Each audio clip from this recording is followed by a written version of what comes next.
it's really compelling. Some large firms will choose to write their own software to make that happen. Some will choose to outsource it. So I think that's really compelling position in the marketplace. I can see why a firm like yours would be working with them. It's a big idea.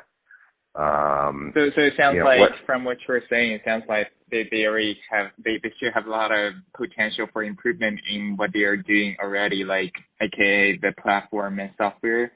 Right. So they might not want to allocate resources to develop their distribution business. Right. Well, I mean, for one thing. So I'm wondering. I'm just wondering. You should know one of the most important things a distributor can do is provide credit. The ability to pay them in 30 days. That requires massive amounts of capital.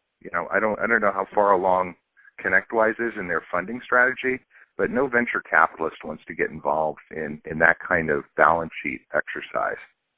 Yeah, but there may be a road that they can collaborate with Bank of America or something, like some big banks, if they have enough user bases. But still, BofA is going to want to have a big slug of equity set aside, to fund that working capital. It's not, and that money is just really expensive. I mean, that's money you spend hiring programmers to build out a platform that attracts everybody. Then you can leverage your balance sheet and do other things, that are more traditional, but they're inevitably so much smaller reward in terms of margin that. Anyway, I feel like I'm fighting City Hall here. I mean, it seems they seem to want to be a traditional distributor, and I want to see them be a better software firm, and I'm sure the end result will be somewhere in the middle. But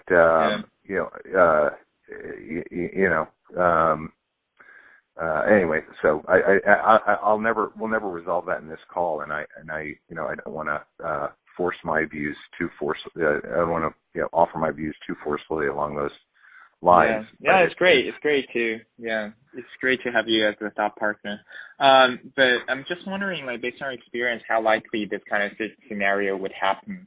Like, they enter the distribution business, even though it's kind of going down the margin and large investment, they might not have resources to do that right now. Like, how likely, like, eventually they want to do it? Well, again, I think to be successful, they have to essentially cover every OEM, every OEM vendor, as I'll call them, because even a Tech Data, won't cover every server manufacturer. That's the reason why an SHI will have relationships with multiple distribution partners. And so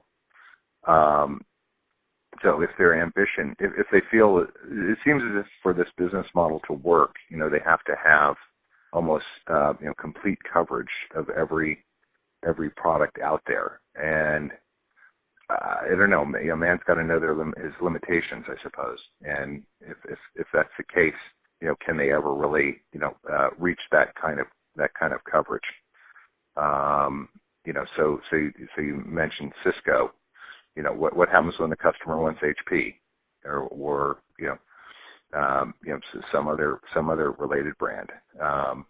That's because to become a distributor, as I said before, I mean, you have to be able to provide credit. You've got to have physical, distribution locations.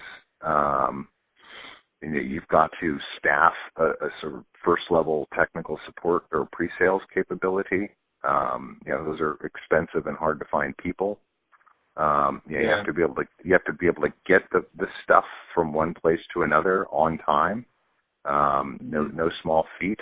And there are other sort of related marketing activities that go with that. So.